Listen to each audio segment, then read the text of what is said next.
Today, I will be discussing a historical romantic drama film titled The Other Boleyn Girl, while based on real historical events. The movie contains numerous exaggerations and even completely fabricated scenes. Warning: spoilers ahead. The film is set in the 16th century during the reign of King Henry VIII, who is experiencing marital difficulties with his wife, Catherine of Aragon, due to their failure to produce a living male heir. Their only surviving child is a girl, which is not acceptable as a male heir is necessary for the future of the kingdom. Meanwhile, Thomas Boleyn and Lady Elizabeth are considering the personalities of their daughters, Anne and Mary. When the Carey family offers to wed William to Anne, Thomas declines and suggests Mary instead, much to Lady Elizabeth's confusion. Thomas explains that while Mary may be kinder and more attractive, he has greater ambitions for Anne, as good looks and a kind heart are not enough to succeed in their world. later, the film follows the wedding festivities of Mary and William. Anne and George Boleyn meet with their sister to wish her well on her wedding day. Later, Thomas Howard and Thomas Boleyn concoct a scheme to raise their family status and wealth by offering the King of England a mistress. Thomas Boleyn suggests his daughter, Anne, for the role, believing that her ambitious personality makes her an ideal candidate. While they discuss the plan, Anne and her sisters have a heart-to-heart. Anne is shocked when she learns of the plot and expresses her disapproval when her uncle and father summon her. However, Her uncle assures her that her marriage prospects will improve if she becomes known as the king's former mistress. seduced by the prospect of a better future, Anne agrees to the scheme despite her mother's objections. The estate prepares for the king's visit, and he is warmly welcomed by Thomas and, with his bannermen lining up their horses around the manor. Next, he introduces his daughter, Anne, to the king, who greets her warmly and jokes that he would have come earlier had he known that such a beautiful young woman was present. Over the next few days, Anne, with the support of her father and others, does her best to captivate the king. One day, Henry decides to go hunting, and this becomes the most anticipated event of his visit. Anne, feeling confident in her ability to seduce him, eagerly awaits the opportunity. As they prepare to leave for the hunt, the king sees Anne mounting her horse alone and asks who she will be riding with, as it is not customary for ladies to ride alone. He also questions how she will stay on a horse without a man to hold her. And provocatively responds that she will hold on with her thighs. The day drags on, and the hunting party does not return, causing Thomas to worry. Later, the Boleyn family servant, Stafford, reports that King Henry was injured after following Anne into a ravine and falling. When the king regains consciousness, he finds Mary tending to his wounds. He is immediately captivated by her beauty and wonders why her husband is not at court.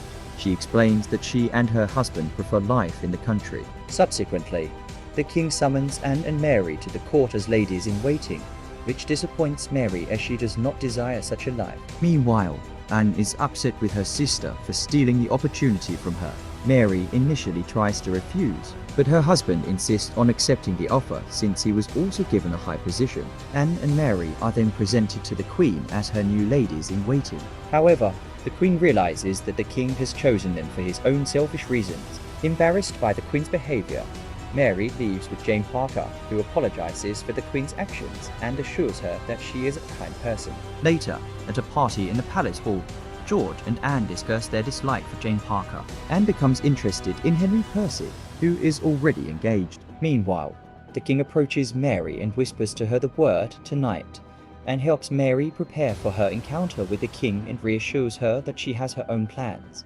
Mary heads straight to the king's bedchambers where they get to know each other. The king surprises her by sharing that he understands what it's like to be overshadowed by an older sibling. This puts Mary at ease, and they make love. The following morning, Stafford leads Mary to a room where her parents and uncle are waiting. They ask for a report on the affair, and seeing that everything went well, they move forward with their plan. The conspirators want the king to continue to desire Mary in hopes of producing a male heir, ensuring that the future king of England will be a Boleyn, while Mary's affair with the king continues.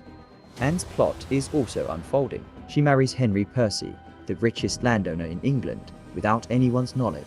George informs Mary of the news, but she realizes that this may not end well for Anne since Henry is already engaged to someone else. Concerned for her sister's safety and reputation, Mary tells their father, Thomas Howard, who decides to exile them to France, where she will serve as a servant to the French queen. Lady Elizabeth consoles Anne, encouraging her to learn the art of being a woman. Mary becomes pregnant with the king's child, and he begins to parade her around in joyous anticipation of having a son, much to George and Lady Elizabeth's dismay. Elizabeth warns Thomas that his greed and ambition may lead to the family's downfall. One afternoon, Mary almost miscarries, and she is made to stay in bed until the baby is delivered, to remedy the problem of the king not being able to lay with Mary. The Thomases recall Anne from France to serve as the king's temporary mistress while Mary is in labour. However, they did not foresee the chaos that would ensue by bringing back an even more vengeful Anne. During a dining hall gathering, Anne manages to capture the king's curiosity and attention with her wit and charm.